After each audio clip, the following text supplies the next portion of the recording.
Welcome in, family, and take a seat.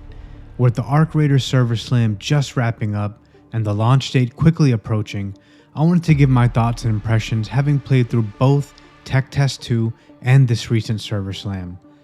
There's a lot I love about this game, and in my opinion, there's also a few things that really need some work if it's going to reach its full potential. Let's dive in. First off, let's talk about what's working. The atmosphere is absolutely incredible. Arc Raiders nails that post-apocalyptic vibe. It's tense, detailed, and the visuals are honestly gorgeous. It's like a mix of The Last of Us and The Division in the best way possible. The sound design, man, it's spot on.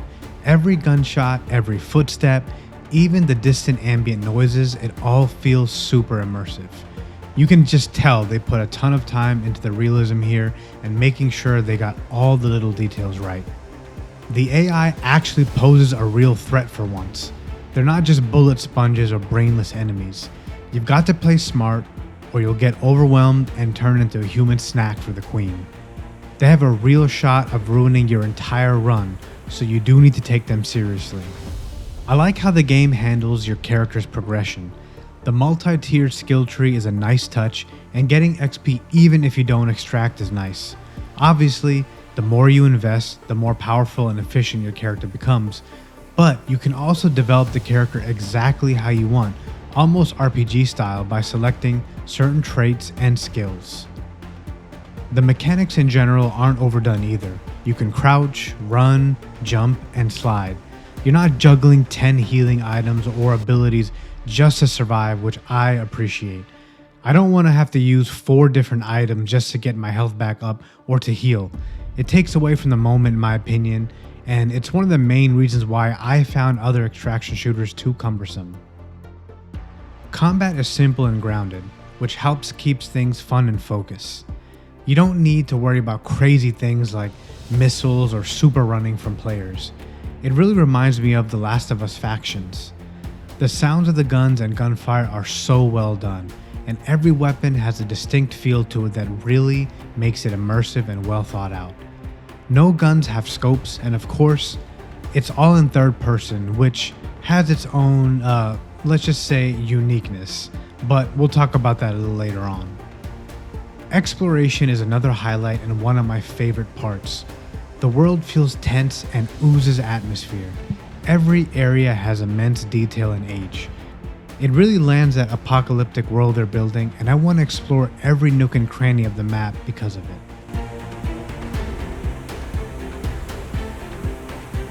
Now, as much as I've enjoyed Arc Raiders, there are some things that need to be talked about. Call them critiques or call them cons, it's up to you, but of course, it's just my opinion. Third-person PvP is always tricky. It can get real annoying fast with people hugging corners and silently camping angles, especially if it happens to you over and over. I've been caught plenty of times by rats waiting at extraction who honestly don't need to do much except rat out and wait to steal people's loot and ruin other people's fun. Combat can also feel a little off or clunky at times, although it is still overall good. I can't quite put my finger on it, but it could just be due to low-level weapons and gear. It can be difficult to quickly determine if you're winning the gunfight, and by the time you want to react, your flare is already shooting into the sky. Some of the guns feel very hit or miss, but maybe that'll improve with upgrades or balance tweaks, but right now, it doesn't always feel as fluid as I think it should. During the Server Slam, the AI was definitely tuned up and were way more lethal compared to Tech Test 2.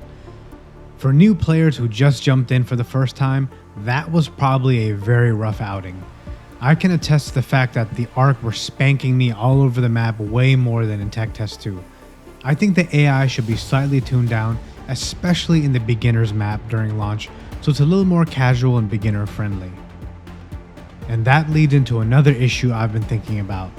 My fear that this game might struggle to keep casual players around if ratty campers are prominent and AI bots are too OP. Extraction games already walk a very fine line between tension and frustration, and Arc Raiders may be a bit too punishing if the AI are way too strong and if the campers around the map or at extraction points grief and ruin the fun. As a casual player who doesn't have a lot of time to play, losing everything to a camper right at extraction after carefully looting for 25 minutes can really kill your motivation to keep playing the game.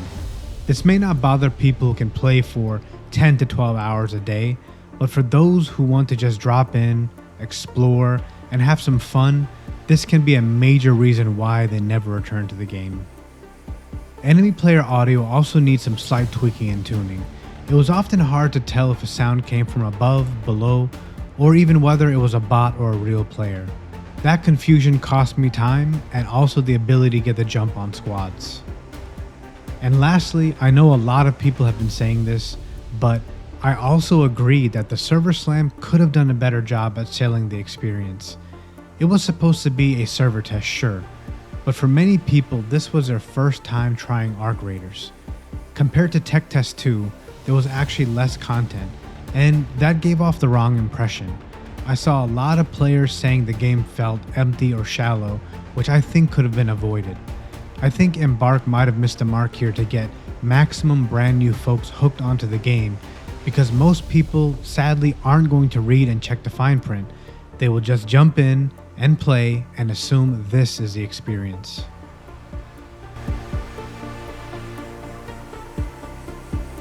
Looking into the future, there's so much potential here. My personal indulgence would be to see Speranza opened up for foot exploration. Kind of like The Division has your headquarters and bases all around the map that you can explore. This world is just begging to be explored on the ground, and I'd love to see that. They also need to find a way to discourage ratting out, especially at extraction points. Maybe something punishing like anti-rat drones that seek out people not moving for a long time, or sitting in one area too long, or provide little to no XP for a rat playstyle. Just throwing some ideas out there, but I'm sure the devs and community can think of some others. For newer or casual players like myself, a little more guidance on crafting, selling, and leveling up would go a long way.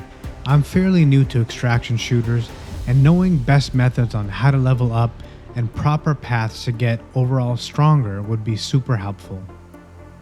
The controls for grenades and healing also feel a bit too many steps deep. I'd love a quick use option or something similar so you can react faster without digging through menus mid-fight. And here's my big one that I know is controversial. I personally think the game could have really benefited from having PvE only elements.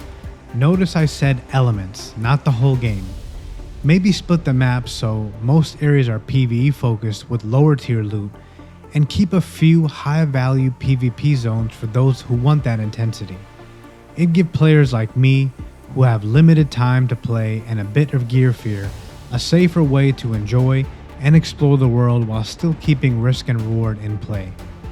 Finally, I hope Embark leans harder into the story.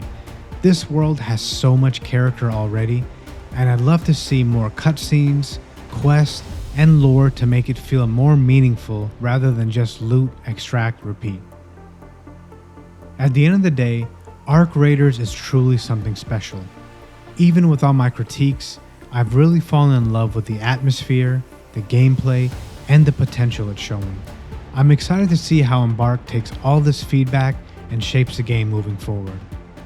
If you've stuck around this long, please drop a like, and if you love PlayStation news, reviews, clips, and unboxings, subscribe to join the family. With loyalty and respect, this is the Dawn of PlayStation signing off until the next one.